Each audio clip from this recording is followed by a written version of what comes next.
让萧承瑞继位，怎么可能？太后有把她这个皇后，把她的儿子灵王放在眼里吗？皇后娘娘，太后疯了，这些人呢？怎么办？寿康宫过来了刺客，侍卫们、宫女们都被杀了，太后她老人家活活被吓疯了，真是可悲可叹啊！皇后眼神平静地扫过那些侍卫宫女，袁清寒满意地笑了笑，朝着太后走去。你们两个贱人，竟敢想谋害哀家，好大的狗胆！太后，臣妾多年来都敬重您，奉您如亲生母亲，可您呢，从来都没有把臣妾和灵王放在眼中，甚至纵容平那个贱人忤逆臣妾。今儿灵儿有难，臣妾不得不请您好好歇着了。您放心，今日过后，臣妾一定让您颐享天年。袁清寒，放过哀家，哀家承诺以后再也不会动你，让你尊享荣华富贵。袁清寒把那颗药丸塞到他口中。太后娘娘，方才您还无比凶狠的要我的性命呢，谁知道你会不会再次反悔啊？袁清寒，你的药确定管用吧？皇后放心，此事事关我的性命，我比您重视的多。果然看见太后双眼迷茫，已经疯癫了起来。袁清寒，本宫听说江老夫人今天也来了这里。皇后放心，外祖母早就晕过去了，寿康宫发生了什么，只有皇后娘娘说了算。江公公，送袁清寒和江老夫人出宫，记得躲过众人耳目。这里本宫来善后。奴才遵命。多谢皇后娘娘。灵王受了重伤，太医院束手无策。袁清寒，本宫希望你能记住本宫的恩情，让灵王复如初。清寒一定竭尽全力。摄政王，人都已经走了，可以进来了。恭喜皇后娘娘，从此以后成为后宫之主。摄政王，本宫按照你的要求救下了袁清寒，可你也得履行承诺，帮本宫和灵王。本王向来言出必行。来人，快来人呐！抓刺客！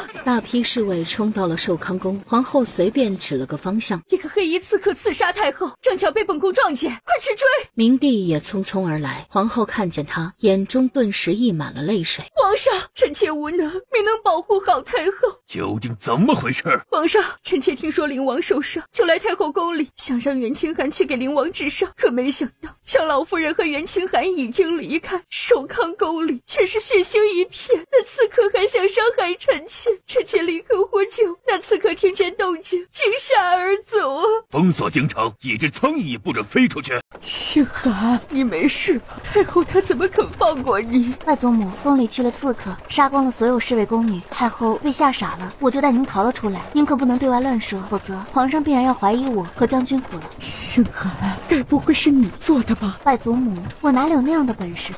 太后疯了也是好事。太后在寿康宫为难你的事情，只能烂在肚子里，谁也不许说，知道了吗？皇室欺压将军府多年，当年还过河拆桥，怕将军府声望过高，威胁皇室，甚至暗中下毒，损害江权、江敏的身体，让江权多年生病，江敏也无法习武。只是人在屋檐下，不得不低头。这仇恨，将军府始终无法得报。今天宫里来了刺客，兴许就是上天对皇室的惩罚。外祖母放心，我心中有数。江老夫人信任他，冒死维护他，兴许这就是家人吧。只是从来温和善良的皇后，竟能在顷刻之间做下那样的决定，显然不是善茬，将来免不了要跟皇后周旋了。灵王府，袁清寒，你来做什么？皇后娘娘，请我来给灵王殿下治病。二哥的情况很是棘手，你为何非要掺和其中？袁清寒不耐烦地绕过他，提着药箱往大殿里走去。萧承瑞追了过来。袁清寒，你肚子里的孩子是不是君坚决的？袁清寒震惊至极，看着眼前这个胡搅蛮缠的男人。萧承瑞，你疯了！你离开本王，不就是为了跟他在一起吗？如果你腹中孩子不是他的，他为何那么照顾你们？他已经让人细查过府中所有人，始终没有查到那晚进入清寒院之人。萧承瑞，不管这孩子是谁的，都不会是你的，这是我的孩子，希望你以后不要再打搅我们。袁清寒，你别对我这么冷淡，你心里明明有我，为何总是冷冰冰的？一把凌厉的匕首朝着萧承瑞袭去，萧承瑞瞳孔震动，惊得连忙退开两步。少往自己脸上贴金了，萧承瑞，你在我心里连条狗都不如。赤裸裸的羞辱，冷冰冰的厌恶，萧承瑞浑身如坠冰窟，紧紧地握住拳头。袁清寒，你以为君坚决真的喜欢你？他只是利用你对付本王，对付皇室。袁清寒凤眸里闪过凌厉，冷冷地看他一眼，转身进了屋子。萧承瑞气得脸色铁青，胸口疼得几乎喘不过气来。袁清寒鬼迷心窍，被君千珏的花言巧语骗走来对付他，不行，必须要让袁清寒回头，让袁清寒看到君千珏的真面目。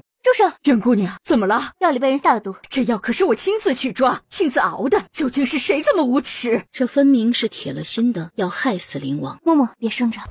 袁清寒把那碗药倒进了旁边的君子兰里，君子兰肉眼可见的枯萎下去。清河嬷嬷震惊至极，眼珠子险些掉出来。嬷嬷，让无关人等都回去吧，人多容易出错，不利于保护灵王。袁清寒深吸了口气，把一颗解毒丹塞进了灵王口中。清河嬷嬷冷静下来，点了点头，转身走了出去。各位王爷皇子，时候不早了，都请回吧。灵王殿下这边，奴婢自会好好照顾。袁姑娘，您怀疑下毒之人在外面？我此举只是以防万一。他可不敢说是这群皇室子弟给灵王下了毒，温宁却意会了，重重地叹了口气。袁姑娘，温太医，王爷这边就交给你们了，奴婢得回去一趟。萧承瑞也曾看过前世，不知道他是否知道是谁给灵王下了毒。如果知道，他为何不说？还是说萧承瑞在憋着什么坏心思？皇上、皇后娘娘，袁姑娘仔细检查过伤口，确定王爷受伤在中毒之后，是身边之人下了毒，想要害死王爷。皇上、皇后，袁姑娘已经尽力在救灵王了，奴婢熬药的时候也千万小心，可还是被人下了毒。如果不是袁姑娘敏锐，奴婢恐怕万死难辞其咎。这些人竟把手都伸进灵王府了。皇上，灵儿虽然没有什么天赋，可这次出征南柔也是为了大宁，您可不能不管此事啊。皇后放心，朕已经让人去调查了，一定会给灵王一个公道。短短一天功夫就发生了这么多事，如果说我没人筹谋，必是不可能的。今天去灵王府的都有谁？回皇上的话，肃王、莫王、瑞王以及九皇子都去了，必不可能是小九儿，其他几个都要细查。皇上，臣妾记得当初瑞王最是想去南柔，而且他之前也说过灵王会受伤濒死，您说会不会是他？皇后，如今还没有证据，不可胡说。送走了明帝。皇后娘娘，您这是要对付瑞王了？不是本宫要对付他，是他不知好歹，得罪了不该得罪的人。至于本宫，只不过是顺水推舟罢了。在寿康宫的时候，君千珏曾提醒过他，这是对付萧承瑞的最好时机，他不是傻子，自然不会错过。父皇，儿臣有正事要向您禀报。儿臣回去之后细想许久，应该是知道谁给灵王下的毒了。哦，是谁？父皇，是大哥。大哥不甘自己庶出，想要害死二哥，将来好夺取太子之位。瑞王，你确定？父皇，这是儿臣梦中所见，前世您确实为了二哥受伤中毒之事惩罚了大哥。明帝冷冷地笑了下，眼底风云变幻。皇上，袁清寒来了，让他进来。见过皇上。袁清寒，灵王伤势如何了？你今天都在灵王府，可曾发现是谁下的毒？皇上，清寒只会治病救人，不懂得抓凶手判案。可瑞王却说是摄政王让人下的毒。萧承瑞愣了瞬间，心情复杂地低下了头。他说的明明是肃王，明帝这是要干什么？摄政王，他为何要给灵王下毒？袁清寒，你觉得摄政王为何下毒？皇上，清寒觉得此事不是摄政王所为。萧承瑞眼神沉了沉。父皇，袁清寒，瑞王说你知道未来发生的事情是真是假？皇上，只是庄周一梦，当不得真。那你倒是说说，是谁给灵王下了毒？如果说不出个所以然来，一定要了你的小命。皇上，清寒说了，你也不会信，还会多一个理由杀我。袁清寒，朕确实想杀你，可不是现在。皇上，我记得梦中想要害死灵王的是瑞王。袁清寒，你在胡说什么？本王什么时候要杀二哥了？瑞王，梦里我被你和袁若雪折磨致死，如果不是我，九皇子也险些死在你府中。若非你杀心太重，我怎么会拼死也要离开你？皇上，瑞王因为没去成南柔，担心灵王回来之后成为太子，才如此冒险。萧承瑞情绪不定，最是容易被激怒。如果他在御书房失态，更能引起明帝的怀疑，到时候自然就能洗刷君千珏的嫌疑。袁清寒，再敢放肆，别怪本王对你不客气。皇上救命啊！瑞王要杀我！瑞王，你竟敢在御书房生事，眼里还有没有朕？父皇，袁清寒跟儿臣有私怨，他说的话做不得说。事情真相究竟如何，朕自然会让人调查清楚。可在此之前，朕不许你再进灵王府一步。袁清寒依然在哽咽，心中却冷笑。明帝对瑞王如此愤怒，显然不是因为他简单几句话，恐怕明帝早就对瑞王起了疑心，这该是皇后的功劳。父皇，儿臣真的冤枉。袁清寒，你对未来还还记得什么？只管尽数告诉朕，如果将来真的实现了，朕会重重的赏赐你。皇上，清寒一直被瑞王和袁若雪囚禁在清寒院里，对外面的事情知道的很少。不过我记得7号的九公主快要来了，她好像是嫁给了莫王。至于其他的，清寒就不知道了。明帝显然已经知道了，他看过未来的事情，如果不吐出一些东西，明帝恐怕不相信。瑞王，你可看到了这件事？父皇，袁清寒说的不假。明帝唇角扬起阴冷的笑。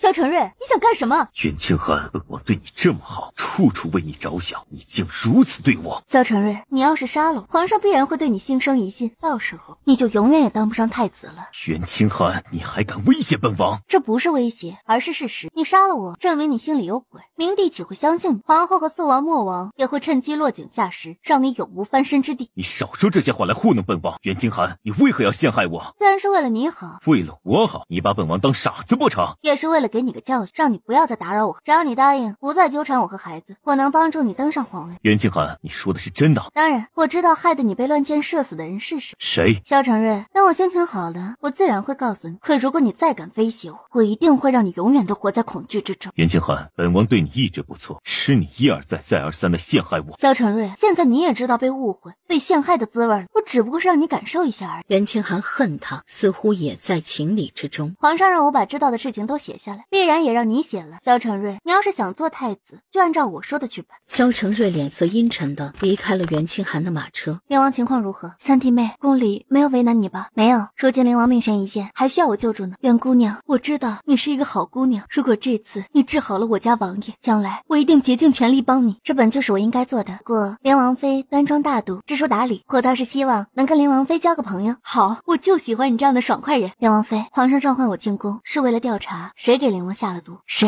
袁清寒压低声音说了几句，林王妃果然脸色大变。灵王妃，你先别生气，现在声张也无济于事，不如暂且忍下，待时机成熟。袁姑娘，你说的对，我听你的。只是此事事关重大，难道父皇真的不管吗？手心手背都是肉，皇上未必肯重罚，只能安下心来，等待时机。林王妃连连点头，只是看着昏迷不醒的灵王，心中越发委屈，眼泪如断了线的珠子般往下掉。皇上，袁清寒回去的路上并无任何人找，只有瑞王殿下潜入了他的马车。他都干了什么？难道这小子还想杀人灭口不成？属下倒是看到了瑞王手中握着匕首，还威胁了马夫。不过袁清寒安然无恙，已经去了灵王府了。真没想到朕竟然养了这么一个好儿子。袁清寒说下毒之人是萧承瑞，他心中本存了7分怀疑，可萧承瑞竟想要杀人灭口，他倒是信了5分了。再加上之前君千珏曾说过，提前知道事情真相的人必是主谋，明帝心底更加怀疑了。主子，你猜测的果然没错，明帝一直让人跟着袁姑娘。她没事吧？袁姑娘很是聪明，和明帝瑞王周旋了许久，只是似乎惹怒了瑞王，瑞王险些伤害了他。是时候把那颗棋子放出去了。灵王受伤中毒，他这个位高权重的外臣必然会被明帝怀疑。为了自己和袁清寒不被怀疑，他今天并没有去找袁清寒，只让武功高强的暗影在暗处保护。只是没想到萧承瑞竟然发了狂。主子果然有先见之明，当初让我们留下了那人性命。君千珏冷漠地笑了笑，一个黑影无声地走了进来，对着卧病在床的灵王举起手中匕首。来人，有刺客！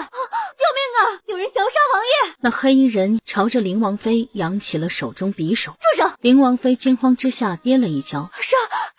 袁清寒连忙上前护住了他，大批侍卫也蜂拥而入，包围了那黑衣人。麻醉剂很快起了作用，黑衣人眼前逐渐迷茫，晕倒在地。快把刺客绑起来！随后又去查看灵王妃的伤势。袁姑娘，我不会死吧？灵王妃，你会没事的，有我在，死不了。王妃已经查出那刺客身份了，竟还是熟人。听到刺客二字，灵王妃摇摇晃晃地站了起来。是谁？立刻把人带过来。袁姑娘，您看看，此人你应该也认识。岳海，此人是萧承瑞身边的暗卫，平常不怎么出来。前世的时候，他几次逃走，都被岳山岳海抓了回来。后来才知道，岳海一直在暗中盯着他的动静。这辈子他细细地查过岳海，却始终没见过他的踪影。没想到今天竟然在这里碰上了。如此说来，是瑞王府的人。王妃，瑞王竟然派暗卫来刺杀王爷，王爷受伤中毒之事，说不定也是瑞王府所为。早知道老三不是个东西，今天还装模作样来看王爷，说不定汤药里的毒也是他让人下的。萧承瑞被怀疑，他自然是喜闻乐见，只是这月海消失了许久，怎么会突然冒出来要刺杀灵王？前世的时候，他可没有听过有这回事儿。袁姑娘，你怎么看？林王妃，我从前虽和萧承瑞是夫妻，可离开他，正是因为他阴谋算计。今天的事情，如果说是他在背后主使，我也并不诧异。林王妃更生气了。袁姑娘，王爷这里就交给你照顾，我要进宫一趟，状告瑞王。瑞王府这么过分，是不该再忍。不过林王妃，你应该先去找皇后娘娘商量一下对策。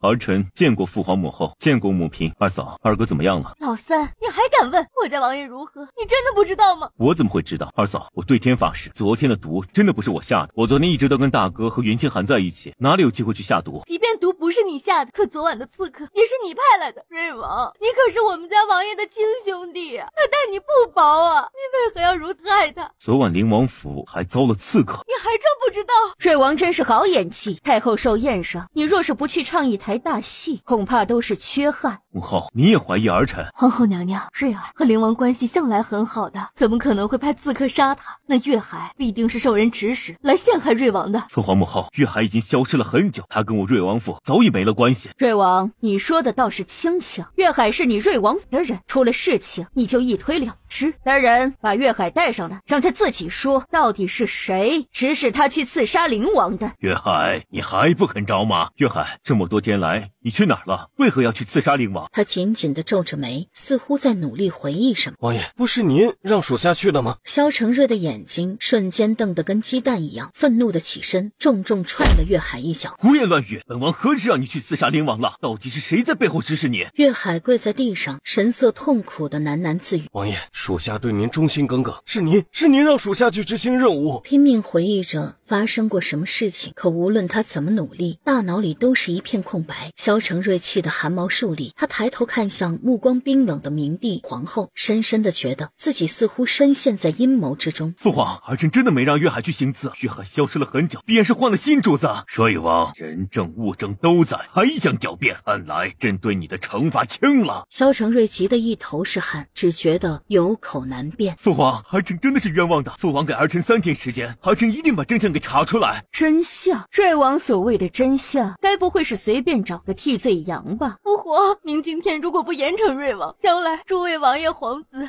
有样学样，朝廷必将大乱呢。林王妃，这明明就是陷害，你怎么能这样诬陷瑞王？事情真相到底如何，可不是荣嫔说了算。父皇那么英明，贤忠自有决断。父皇，请给儿臣一些时间。来人，瑞王监管不力，把瑞王拖出去，重则50大板。至于这刺客，拖出去杖毙。萧承瑞跌坐在地上，浑身冰凉，如同那年掉进了寒潭，即将淹死般无助。青青，你怎么了？没什么，寒冰说你不舒服了，是不是又毒发了？没，只是想见你。他惊讶错愕地抬头，红霞渐渐爬上了脸颊。昨晚没有休息好，我让人准备了房间，要不要睡会？君公子，昨晚的刺客，君千珏没有否认。那你是何时开始布局的？从他去清寒院监视你的第2天。月海一直都在清寒院，君公子，你派人监视我。如果君千珏没让人盯着他的话，他怎么会知道月海也在？青青，我派了暗卫去保护你，是为了你的安全。青青，对不起，我没经过你的允许，可我的初衷真的是为了保护你和孩子。袁清寒心情复杂的点了点头，没说话。安莹，出来。袁姑娘，这些天都是属下在您身边。多谢。门外，兰儿有些难受，他也是摄政王府的人。姑娘，其实奴婢也是摄政王府的人。抬头看了君千珏一眼，又诚恳看向袁清寒。不过姑娘放心，奴婢没有做过任何对不起您的事，在奴婢心里，您才是我的主子。袁清寒无语，这下他真的伤心了。兰儿竟也是君千珏的人。你们2个出去吧。青青，当时情况紧急，瑞王府的人出去买丫鬟，安颖听到管家和袁若雪的人商议如何利用那些人对付你，我只好把兰儿塞了进去。我不怪你，还应该感谢你。兰儿确实帮了我许多，可我觉得自己一直都在你的羽翼之下，如果没有你，兴许我不能那么早的离开瑞王府。帮你也是帮我自己。青青，你真的没生气？袁清寒目光逐渐坚定，摇了摇头。君千珏跟萧承瑞不同，是在帮他，他只是深刻的意识到，他重生一世依然是孑然一身，没有任何势力背景罢了。君公子，我已经找好宅子了，等给灵王治好病之后，就会搬出去。君千珏沉默了一下，好。袁清寒点了点头，行礼告辞。君千珏没有挽留，只看着他的背影，微微叹了口气。王爷，林姑娘带着药材和礼物要去瑞王府，由她去吧。如果瑞王肯上钩，倒是能让本王轻松些。林南风如今带着林素瑶在摄政王府常住，言下之意已经很明显。王爷，林家妇女可不是这样想，他们想一边吊着您，一边勾着瑞王。这算盘打的呀，满京城都听到了。他们真这么说？韩冰看笑话似的，添油加醋。属下哪里敢骗你？果然是给了他们太多脸。王爷，您想怎么做？把林氏妇女赶出去。属下遵命，这就去准备。不急，等生米煮成熟饭，让萧承瑞再也甩不开他们。袁清寒，你没想到本王也在这里。确实没想到，瑞王，你挨了板子，不在府里好好养伤，跑出来私会女子，不太好吧？袁姐姐，我和瑞王在这里是有重要的事情要谈，才不是什么私会。你以为全天下的女人都和你一样，嫁了人，怀着别人的野种，还勾着一个处处帮你？林素瑶年纪虽小，说话却很毒。林姑娘，我怀了谁的孩子？又勾着谁？你今天如果不说出个所以然来，袁清寒，你私下跟谁勾的？我怎么知道？还是说你经历的男人太多，竟连孩子的父亲是谁都忘了？还真有可能。荣嫔娘娘早就放出话来，说袁清寒肚子里的孩子不是瑞王的，否则她怎么会那样讨厌袁清寒？袁清寒不守妇道，如今还敢再如此的明目张胆，世道真是变了。袁清寒，你所做的事情大家都知道，瑞王也可以作证。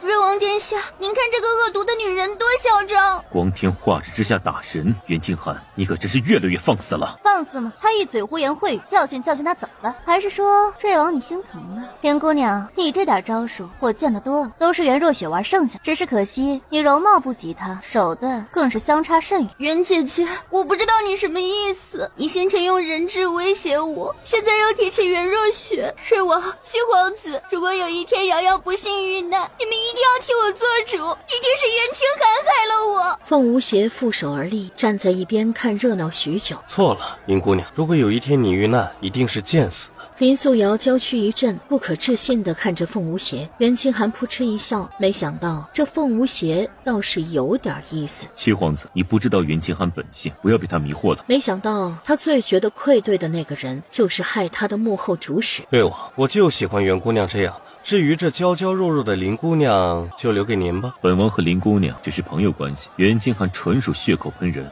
凤无邪朗声笑了起来。瑞王殿下，这林姑娘明显在勾引你，你怎么如此不解风情呢？林素瑶的心思被戳破，脸红一阵白一阵的，颤抖着站着，手脚都不知道往哪里放。林姑娘，容我提醒你一句，你既勾搭了瑞王，就别想着攀附摄政王，脚踏两只船，可是很容易翻呢。林素瑶气得哭了起来。袁清寒，你怎么可以以小人之心夺君子之腹呢？我林素瑶从来没有喜欢过摄政王，你毁我清誉，跟杀人何异？真是可笑，你诬陷我的时候怎么不这么说？更何况我说的还是真的。袁清寒，你污蔑我，我不活了。林姑娘，摄政王，你不是进宫了吗？怎么会在这里？摄政王来了，见过摄政王。林姑娘，你不是出来逛街买衣裳吗？为何会跟瑞王在一起？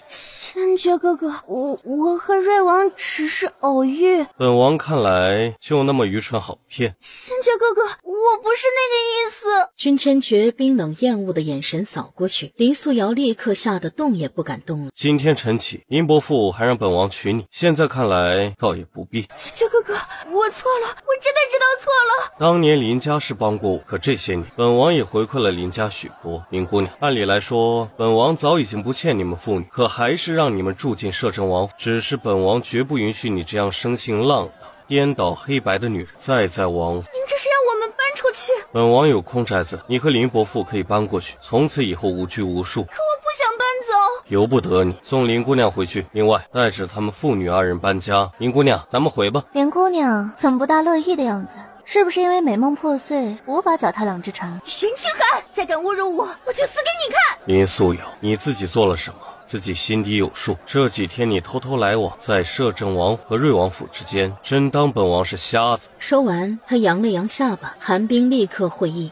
林姑娘，您不是要死吗？属下这里有剑，等您自刎之后，属下把您找个山清水秀的地方一埋，再送林老爷回蓝郡，如何？林姑娘为何不接？难道你所谓的自尽，只是用来引导我们骂袁姑娘的？我只能一咬牙，装作晕倒。他都晕倒了，袁清寒和凤无邪应该可以放过他了。多让一让，袁姑娘晕倒了，等我把她救醒。他都装晕了，袁清寒为何还不肯放过他？袁清寒直接挑了根最粗的银针，毫不犹豫地刺进了林素瑶最疼的地方。他的青青竟也有这么调皮的时候。林素瑶本想要忍过去，却一下子疼得失了控，她如同僵尸一样跳了起来。袁清寒，你是故意的！袁清寒好整以暇地笑了。不是辱骂威胁我在前，装晕在后吗？我可是好心救你，你怎么还倒打一耙？林素瑶气愤至极，跺了跺脚，飞快地闯了出去。搬走就搬走，一个摄政王府而已，有什么了不起的？袁清寒，你太过分了！林姑娘她才多大年纪，口无遮拦也是正常，你为何如此对她？袁清寒鄙夷地看向萧承瑞，她和我一样的。袁姑娘不但人美，还会医术，还这么善良，真不知道什么样的蠢货会放弃你这样的珍宝。坐在轮椅上的萧承瑞顿时如同被踩了尾巴的猫一般，险些炸毛尖叫。七皇子，本王就是瑞王，是跟袁清寒和离的那个。哦，我知道啊，进京之后就听说了，瑞王错认救命恩人，伙同贱婢折磨正妻，还设计陷害袁姑娘。所以啊，我对瑞王的描述还是很贴切的。袁清寒扑哧一声笑了出来，没想到这七皇子凤无邪竟是这么个胆大幽默的妙人儿。七皇子，这是在公然侮辱本王。瑞王，我西号有句话叫做欺人者恒被欺之，辱人者恒被辱之。瑞王有今天也该想想，是不是自己作恶太多。七皇子，这里是我大宁的国土，怎敢如此嚣张？瑞王，这里是大宁，是贵国皇上的国土，也是贵国皇上请我们过来，所以我自然畅所欲言。眼瞧着萧承瑞如同河豚般泄了气，憋屈难受的瞪着凤无邪，袁清寒只觉得好笑至极。果然啊，恶人还需恶人磨。袁姑娘，我可是刚刚帮了你。七皇子，为了表达对你仗义直言的感谢，这包要送给你，用来调理身体。袁姑娘，我身体好得很，哪里就需要调理了？必然会用得上的。七皇子，皇上已经知道你们兄妹带着使团进了京，特意在宫中设宴，请七皇子和九公主前去。明帝随便打发个人过来就是了，哪里劳烦得起尊贵的摄政王啊？本王亲自过来相请，也是大宁对西号的重视。摄政王，我看你像专门来找人，只是顺道请我。皇上和各位王爷大臣还在宫里等，七皇子别误了时辰。哎，那好吧，只是可惜了我定下的醉仙楼。袁姑娘，你刚才是不是想去醉仙楼？我已经全包下了，这个名额就送给你好了。那就多谢七皇子好意。袁姑娘，咱们也算是不打不相识了，以后就算是朋友了吧？那不见得。袁清寒，你真是好本事！七皇子刚到京城，勾搭上他了。早知道你是这样水性杨花的女人，本王当初就不该心疼你，怜悯你。看着袁清寒和别的男人有说有笑，萧承瑞早已经气得快爆炸。如今君千珏走了，凤无邪也走，他再也憋不住心底的怒火。瑞王，我知道你如今受伤又失宠，心里很是难受，所以我大人有大量，不和你计较。只是今天西号使团抵达京城，各位王爷皇子都出席了，唯独你没被邀请，你也该好好想办法，怎么提高自己，而不是像个娘们一样在背后说我坏话。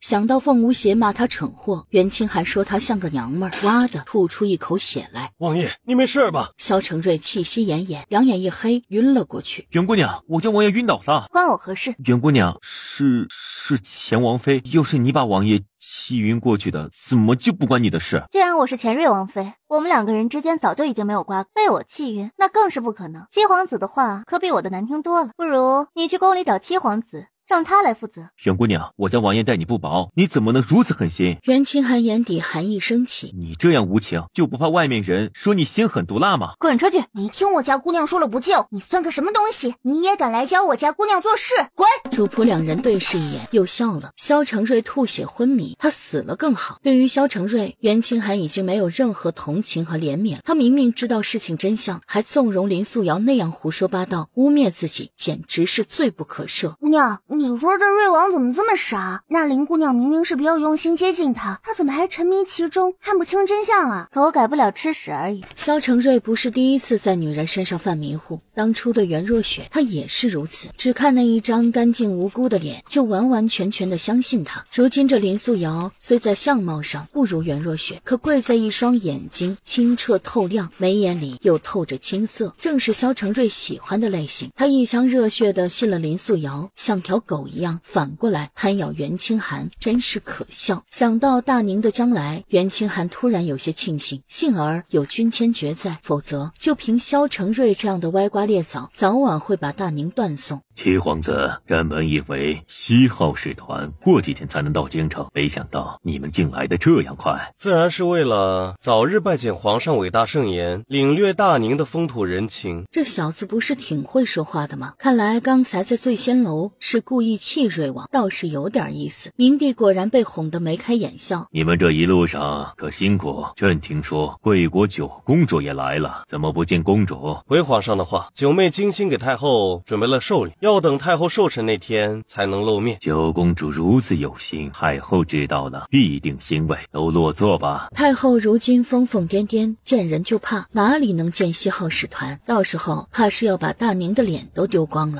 凤无邪肚子里咕咕作响。七皇子，你怎么了？可是哪里不舒服？皇上，无邪初来乍到，水土不服，请皇上恩准我离席片刻。明帝立刻懂了，让人陪着凤无邪去如厕。你可认识袁清寒？认识，那是前瑞王妃。他是不是精通毒术？袁清寒给了他一包药，很显然让他腹泻的药正是袁清寒下的。他怕袁清寒别有用意，不敢把解药随身携带，进宫的路上就扔了。最让凤无邪生气的是，他武功高强，又很警惕，怎么会被一个大肚子的孕妇下了毒？真是岂有此理！七皇子，小人只知道这袁姑娘她医术高明，心地善良，没听过精通毒术呀。凤无邪肚子又是一阵咕咕作响，他脸色一变，扔开小太监，又去了茅厕。青青，最迟明日我就把林氏妇女赶出去了。靖公子，他们出去之后会不会胡说？你不必担心，我已经让人准备好，无论他们说什么都不会有人信。你就是要跟我说这些吗？青青，我似乎有了那个女子的线索。是靖公子当初所偶遇的女子吗？终于要真相大白了吗？没错，之前是我找错了方向，所以一直没有什么进展。那我就提前祝福君公子一切顺利。见他眼底多了几分落寞，君千珏仿佛看透了他的心思。我曾经在瑞王成亲那日去过瑞王府。袁清寒浑身一震，不可置信地看向君千珏。那晚我误入了一个破旧的院子，中了魅毒，我和那女子都中了毒。后来我一直在找她，我以为她是瑞王府的丫鬟，只是调查了许久，也没有任何人符合特征。袁清寒心尖都在颤抖，红红的眼圈里泪水在打转。这几天我让人审问了银霜银月，他们确实在瑞王新婚夜见过一个黑衣金面的身影，所以我一直在寻找的女子一直都是你。袁清寒泪眼朦胧地看着他，指尖都在颤抖。当梦境成真，跟他有羁绊的竟是天底下最好的那个男子。袁清寒不敢相信，只觉得像是在做梦。青青，我知道我出现的晚，让你受了很多委屈，可幸而也不是太晚。君千珏起身，把他揽在怀中，眼底满是心疼。他本不想让袁清寒知道的这么快，怕他接受不了，可他的内心情绪汹涌，管不了这么多了。那晚的人真是你。袁清寒哭了很久，声音暗哑，如同弱弱的小奶猫。我不敢信。青青，真的是我。君千珏起身，把他抱在怀中，声音低沉坚定。从此以后，由我保护你和孩子。袁清寒情绪崩溃，哭得泣不成声。抱着怀中颤抖难过的女子，君千珏眼底多了几分湿润。他知道他愧对袁清寒，一直想要补偿他，可如今他站在他面前，何尝不是另外一种伤害呢？青青，别哭了，我心都要碎。可现在怎么办？她是前瑞王妃，皇室无论如何不会允许她再嫁。皇室的女人被任何男人碰，对皇室而言都是一种侮辱。青青，你可喜欢我？可愿意嫁我？袁清寒心尖一颤，咬牙推开了她。君公子，我喜欢吗？自然是喜欢的。可袁清寒知道，依他的身份，只会给君千珏带来无穷无尽的麻烦，严重者甚至会影响他的大业。青青，君千珏看着退后一步的袁清寒，心底泛起密密麻麻麻的疼痛。君公子，对不起。说完之后，他转身回了屋子，关上了房门。门后，袁清寒崩溃，眼泪无声的往下掉，怎么也止不住。君千珏玄墨色的挺拔身影，孤独的站在院子里，金色阎罗面具下的双眼满是痛楚。他在院子里站了许久，步伐坚定的走到袁清寒的门前。青青，我知道事情有些突然，我不该这么冲动的告诉，可我心里的早已经有你，我一定会娶你，妻子的位置只会是你。说完，他转身离开。门背后，袁清寒哭得泣不成声。姑娘，你明明和摄政王两情相悦，为何不答应啊？两心相悦容易，两人相守却很难。经历了和萧承瑞的婚姻，他已经对婚事没了奢望，即便有，他也只想跟相爱的男子厮守一生，忠诚坚贞，绝不允许任何人再插足。纳妾、通房，通通都不可以。可君千珏以后是要登上皇位的人，堂堂帝王怎么可能只爱他一个，只娶他一个？更何况他已经嫁过人。兰儿，你下去休息吧，我想自己静静。袁清寒，过几日就是太后寿辰，你可能让太后恢复正常。皇上，太后的病比较严重，太医院都没有办法，袁姑娘未必会有办法。如果没有，朕留着她还有何用？拖出去斩了！今天瑞王府送来消息，说瑞王体内的绝子药已经清除。如果袁清寒对太后的病没有把握，那他自然也没有再留着袁清寒的必要。皇上，等等，我能做一味药，让太后在寿辰上暂时清醒。至于完全康复，还需要找到药材之后慢慢治疗。袁清寒，你确定？到时候你如果治不好太后，就是欺君之罪。皇上，我可以保证，太后在寿宴上绝对不会出任何问题。好，袁清寒，给你这个机会，3日之后看你的成效。如果太后能正常的度过寿宴，朕就饶你不死；如果不然，必然让你为你的大话付出代价。姑娘，现在怎么办？先给太后用些药物，等寿宴那天再让她恢复正常。可太后恢复正常之后，岂不是要直接杀了我们？放心好了，太后只会成为我们的护身符。他会催眠，让太后忘掉当日的事情，不是难事。至于将来，说不定也能利用太后一番。郎二似懂非懂的点了点头。宫门外，一辆马车正在等他。袁清寒认得这辆马车，却望而却步。青青，君公子，好巧，你怎么也在这里？青青，你这是以后都不准备见我了吗？怎么会？君公子，你体内的毒还没有彻底清除，我一定会给你治好的。你知道我说的不是这个，你是不是怕给我带来麻烦？我没有。君公子，你这2日身体如何？